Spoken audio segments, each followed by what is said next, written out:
(6월 27일) 화요일 생명의 말씀입니다. 오늘 본문은 사무엘하 13장 30절에서 39절까지의 말씀입니다. 그들이 길에 있을 때에 압살롬이 왕의 모든 아들들을 죽이고 하나도 남기지 아니하였다는 소문이 다윗에게 이르매 왕이 곧 일어나서 자기의 옷을 찢고 땅에 드러눕고 그의 신하들도 다 옷을 찢고 모셔 선지라.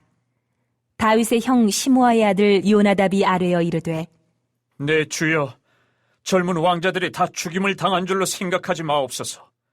오직 암논만 죽었으리이다. 그가 압살롬의 누이 다말을 욕되게 한 날부터 압살롬이 결심한 것이니이다. 그러하온즉 내 주 왕이여, 왕자들이 다 죽은 줄로 생각하여 상심하지 마옵소서. 오직 암논만 죽었으리이다 하니라.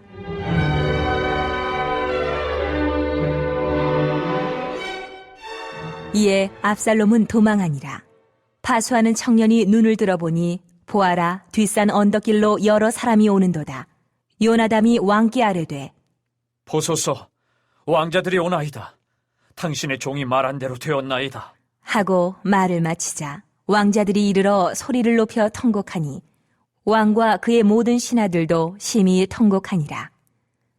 압살롬은 도망하여 그술왕 암미홀의 아들 달메에게로 갔고 다윗은 날마다 그의 아들로 말미암아 슬퍼하니라. 압살롬이 도망하여 그술로 가서 거기에 산지 3년이라. 다윗 왕의 마음이 압살롬을 향하여 간절하니 암논은 이미 죽었으므로 왕이 위로를 받았음이더라.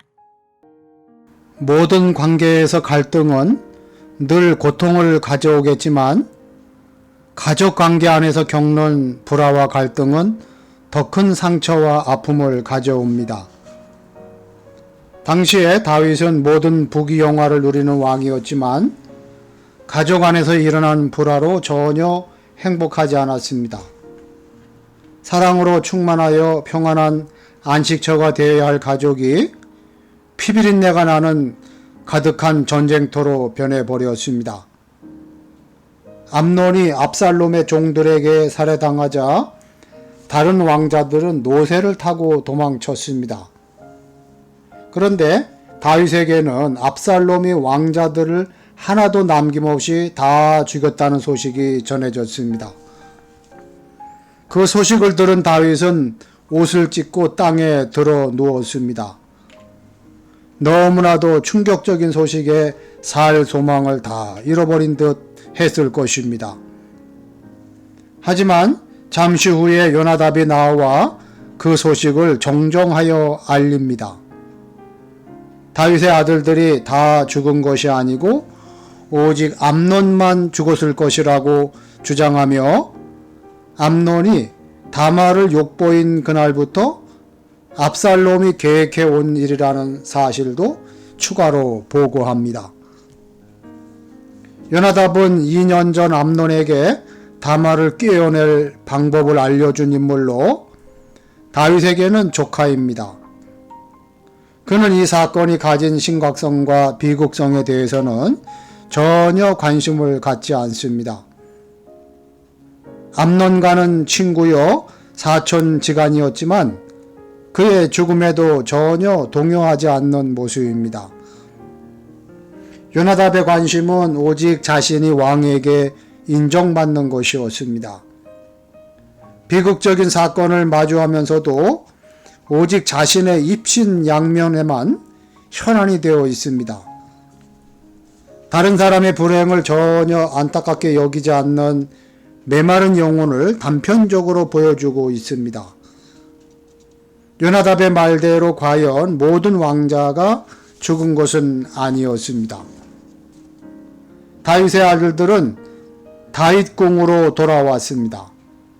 하지만 다윗은 자신의 맏아들을 잃었고 그가 아끼던 셋째 아들 압살롬도 잊게 되었습니다. 다윗의 집에 너무나도 수치스럽고 충격적인 비극이 벌어진 것입니다. 그 와중에 요나답은 자기의 말대로 되었다면서 슬픔에 잠긴 다윗 앞에서 공치사하기에 바빴습니다.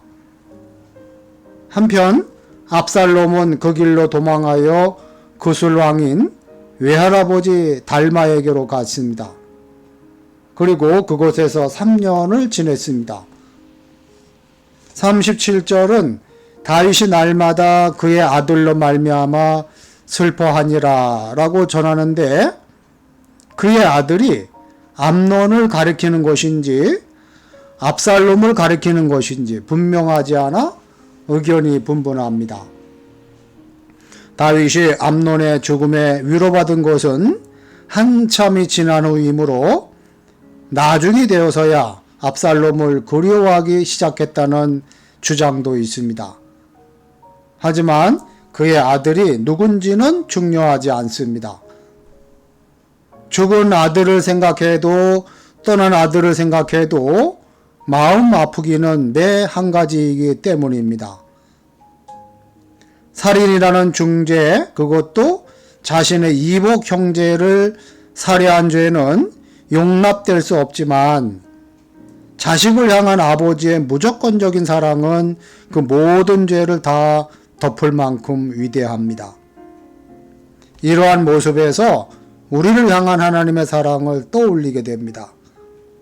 우리는 하나님의 아들 예수님을 십자가에 못 박은 죄인들입니다. 하나님의 원수입니다. 그러나 그분은 상상할 수 없는 사랑으로 우리를 용서하시고 죄악에서 떠나 당신의 품으로 돌아오기를 기다리십니다. 다윗이 압살롬에게 품은 그리움은 객관적, 이성적으로는 잘 이해되지 않습니다.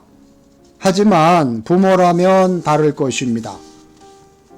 부모는 자녀의 잘못을 세상의 법과 공의로 대하지 않습니다. 그것은 세상의 행정 및 사법기관에서 하는 일이고, 부모는 오직 자기 자녀가 죄를 뉘우치고 부모의 품으로 돌아오기를 원합니다.